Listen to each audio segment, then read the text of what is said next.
Hello, everyone. I'm James Beecham, coming to you live from the Alter Studios in Austin, Texas, and welcome to another edition of Rabbit Hole Reviews. For whatever reason, I have been thinking about and reading about ransomware a lot lately. I've done a few episodes about it, and more recently did an episode around cybersecurity insurance and how ransomware and insurance have been impacting each other. But something caught my attention this week, or maybe it was last week, and that was a stat that across multiple sources, that payments for ransomware extortions are down pretty considerably across the board, both geographically and across industries. And so that got me thinking, are companies doing something differently, or are people adopting the Lex Grossman from that Tropic Thunder movie of we don't negotiate with terrorists thing? So I wanted to dive into that a little bit and share with y'all what I found. Looking at some of the stats here, this third quarter of 2025, we were at a record low on the percentage payments of these ransomware extortions and tactics.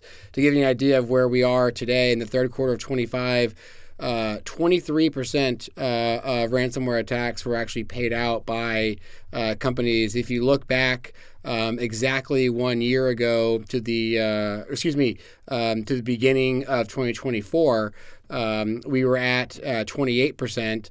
And if you go back further to the first quarter of 2023, we were at 45% of ransomware attacks were being paid out by companies or by insurance companies if those companies had read their policies correctly and had proper permissions in place.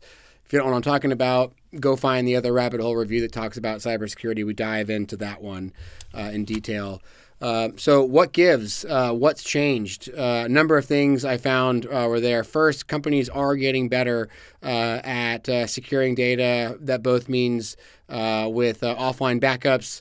It also means with just stronger protections in general, or more segmentations of their networks that can help keep them up and running in the case of these areas. There's also been a increased pressure from law enforcement to not pay these ransoms. So whether the law enforcement agencies have the ability to help companies recover things faster, or they are able to maybe get backdoors into some of these hacking groups to prevent them from being extorted longer. I was actually not able to find anything about that, even though I looked pretty deeply. But the inability the dissuadement by law enforcement to pay these fines is another reason that's driving these payments down. Obviously, we see ransomware continuing to impact everything from hospitals to airports to other critical pieces of infrastructure. And I think, unfortunately, the targets and the methods are going to be changing because of these downward trends in payments. Give you a couple of examples. CoreWeave reports that 76% of ransomware attacks in the third quarter of 25 of this year included data exfiltration. So upon further research, the traditional method of just encrypting data and holding the company ransom for the encryption key is no longer the main tactic. The bad guys are not only encrypting data at rest, but they're also exfiltrating that data and then threatening public release. We saw that from Salesforce, I believe, and some of its customers about 45 days ago, something like that. This new methodology of exfiltrating data is meant to put pressure on companies from a brand perspective to not have to have that customer information released or that user information released. And they thought that it was going to increase payments. However, if you isolate, this was really interesting, if you isolate the data down to incidents that were data exfils only and not encrypted and exfil, the payments dropped to 19%. So I don't know what that says about companies and their lack of caring if their customer data gets leaked out there. Obviously, we all care, but it was interesting to note that when data exfiltration was the only tactic used, and not just encrypting of the data, payment numbers were even less. Dug into some of the kind of sizable payments, or what is an average payment here? Second quarter of 25, average payment was $377,000 for a ransomware attack. That's a pretty big number. In the third quarter of 25, so just 3 months later, that's down to $140,000 as the average payment. So I guess good on us for pushing back, but also doesn't mean that these groups are going to slow down or stop, because this is their main revenue stream. Akira and Quilin, I'm probably pronouncing that incorrectly, are the two most prolific hacking groups that are executing these ransomware attacks. I believe they accounted for about 45% or so of all the ransomware attacks in 2025 alone. They've stated their intention to continue, and they've also stated their intention to go target more medium-sized businesses where maybe some of the protections are not in place, such as at the larger organizations. Oh, that does remind me, one of the other things I learned, the larger companies are also not paying these ransomwares because they would rather invest that money into increasing their defense posture and taking more time to get back online to prevent these things from happening. So that's probably another reason why the Akira and the Quilin groups are now targeting medium-sized business.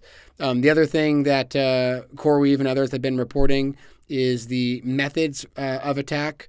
Phishing is actually going down in its use, or in its applicability or effectiveness, but remote exploitation of vulnerabilities has dramatically upticked. I was unable to find if that was due to AI coding helping discover 0 days, or if we're just putting more systems online that require patching that are not getting patched. But if you're a security professional at your organization, please have a discussion with your leadership around patching timelines and maintenance. It's a trade-off between dollars and security. Go find if 15-day patching or 30-day patching is affordable for you, and implement something. Lastly, insider payments are up. Both firms, both of the bad guys I mentioned, have stated that they are willing to pay more to insiders to get access to systems to lock or extort companies. A good friend of mine and a good friend of our company, Fred Burton, taught us a long time ago an acronym MICE, which is how the insider types of groups get exploited. MICE stands for money, ideology, compromise, and ego. So first, they will offer money to get you to give up information or flip over to their side. If money doesn't do it, they will go after your ideology. Maybe there's a religious aspect, maybe there's a social aspect or political aspect to it that they will go for. Compromise is bad pictures, deep fakes of you doing things, catching you doing things you're not supposed to do, and holding that above your head, saying, hey, we'll tell XYZ person or group that we caught you doing this. And so that's the compromise one. And then the last method that they'll resort to in MICE is ego.